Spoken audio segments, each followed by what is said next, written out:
Nyuma yaho rero abantu benshi bamenye ko uburyo bwo kugaruza amafaranga bohereje muri TMP burimo gukora kandi abenshi batangiye no kuyabona. Benshi rero bahise bajya ku cyicaro cyangwa se ahantu hatandukanye MTN ikorera kugira ngo bafashwe kugaruza amafaranga bohereje muri iyi kampani ya TMP. Nubwo bamwe muri bo bitari gukunda, gusa nanone hari abo biri gukunda bakabona amafaranga yabo. Hanyuma yaho rero kugira ngo ku munsi w'ejo nibwo twasohoye video tubisobanura, hanyuma abantu benshi baza kunyandikira inbox bambaza bati ese nabohereje mu kwezi kwa gatandatu mu matariki ya nyuma ndetse nabo mu kwa gatanu ese birimo gukunda?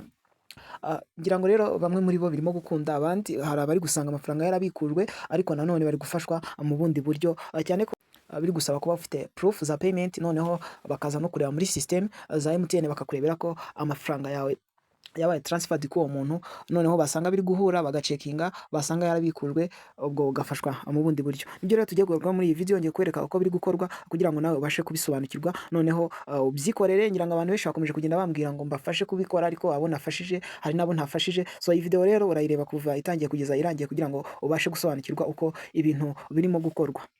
Ikindi kandi turi buze kugaruka ku buryo bari gutanga ikirego kuri RIB, kuko ngira ngo murabizi ntabwo bagusubiza amafaranga utatanze ikirego kuri RIB, nabyo turi buze kubigarukaho.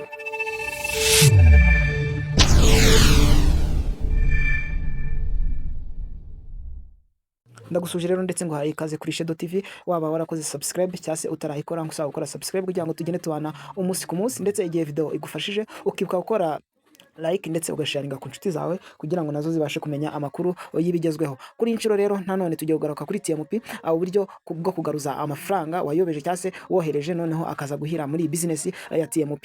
Uyu munsi rero nanone turibanda ku buryo bwo kuyagaruza ndetse uburyo bwo gutanga kuri RIB ndetse no gusaba guhagarikisha amafaranga wohereje. Icyambere rero urakanda akanyenyeri 182 akanyenyeri 7 akanyenyeri 3, noneho ukurikize amabwiriza.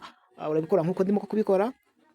Icyambere bari buze kwereka kugaruza cyangwa se kugarura amafaranga wohereje, ngira nkuko ubibona urahitamo rimwe usabe gusubizwa amafaranga wohereje, noneho ushyiremo pin. Igihe rero ushyizemo pin, igihe ushyizemo pin noneho urashyiramo pin yawe usanzwe ukoresha kuri Momo, noneho bakwereka ibikorwa byakorewe kuri simcard yawe.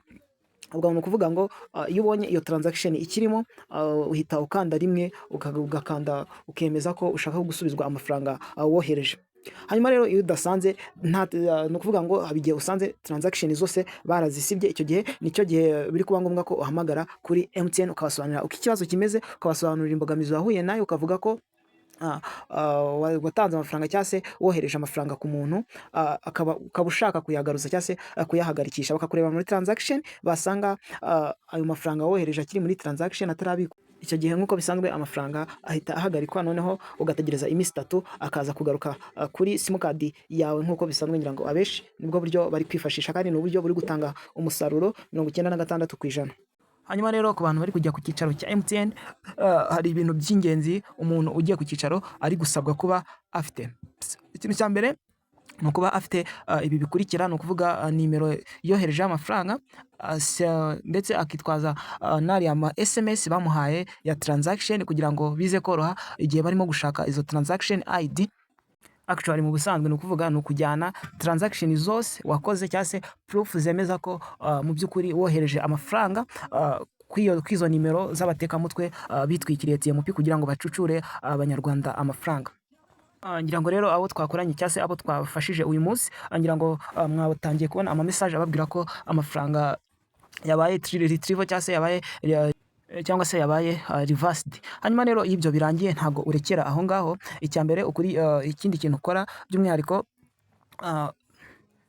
MTN iguha proof cyangwa se transaction proof, ari nazo ujyana kuri RIB ugatanga ikirego. Byo gutanga ikirego rero nabyo ni ibintu bisanzwe, urajya kuri RIB ikwegereye cyangwa se ukoresha uburyo bwa online nabwo burakunda, ariko icyiza nuko wigira kuri RIB ikwegereye, haba mu murenge ubamo cyangwa se mu karere ubamo, ukajya kuri RIB witwaje iyo transaction ID ukuye kuri MTN. Ni ukuvuga ngo bayiguha mu buryo bw'amakode, ngira ngo ababikoze murabizi, ndetse nubwo benshi bari kubikora muri ubwo buryo, hari abari kugera kuri MTN rwose bagasanga amafaranga yamaze kubikuzwa. Ubwo aho ngaho rwose ndakeka nta kindi kintu warenzaho, nta buryo bwo kuyagaruza bundi.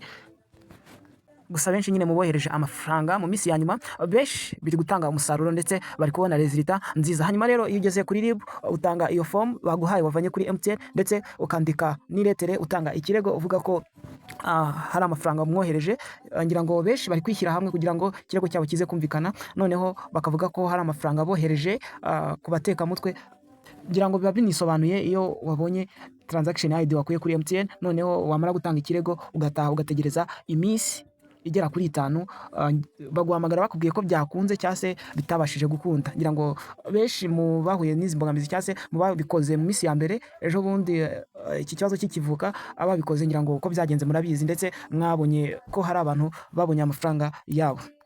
So ku bantu rero bakomeje kugenda banyandikira inbox bambaza batese nk'abantu twohereje mu kwezi kwa gatandatu ndetse no ku yandi matariki ya kera, ati bo bimeze bite? Aho ngaho rero aho kuri ayo matariki ho biri kugorana pe, ntago nakubeshya. Ayo matariki yo mu kwa gatandatu ndetse n'ayo mu kwa karindwi, mu matariki ya mbere abanza, hari abo birimo kwanga, ariko nta gucika intege. Byibuze wahamagara kuri MTN bakakurebera transaction, basanga yarabikujwe byibuze ukabona gucika intege, ariko ushobora gusanga ayo mafaranga atarabikuzwa noneho ukaza kuyasubizwa, byo birakunda. Ariko amahirwe menshi ku bantu bohereje amafaranga mu kwezi kwa gatandatu ho rwose ntacyo nkwijeje. Bivuze ngo byibuze abantu bohereje amafaranga muri uku kwezi kwa karindwi bo hari amahirwe menshi, ndetse benshi batangiye kubona ama message ya reverse, nkuko no muri video yashyize ku munsi w'ejo nabiberetse uko message biba bimeze ndetse n'uburyo bikorwamo, nabyo nabigaruzeho ku munsi w'ejo. Hanyuma rero kuri iyi nshuro ntago nshaka gutinda. Icya mbere ni uko abantu byakomeje kugenda bicanga, by'umwihariko hari abantu bari muri groupe bahuriye ku rubuga, banyandikira inbox cyangwa se ngiye gushyira nimero yanjye muri description ya video, noneho nuko nugira ikibazo unyandikire ngufashe gusobanukirwa niba hari icyo utasobanukiye muri iyi video. Ikindi kandi igihe video igufashije cyangwa se igihe video hari icyo ikunguye, ibuka gukora like ndetse usharinge no ku nshuti zawe kugira ngo nazo zibashe kumenya ayo makuru agezweho, by'umwihariko ku nshuti zawe zahuye n'izi mbogamizi, zikaba zitaramenya uko ibintu bimeze cyangwa se ikiri gukorwa kugira ngo amafaranga yabo agaruke. So ndagushimiye rero, twabanye kuva video itangiye kugeza irangiye, ngusaba gukora subscribe niba utarayikora, ndetse ugakanda no kukazogera kugira ngo ujye ubona notification igihe dukoze video nshya. Ni kuri Shadow TV, komeza kubana natwe. Ciao ciao.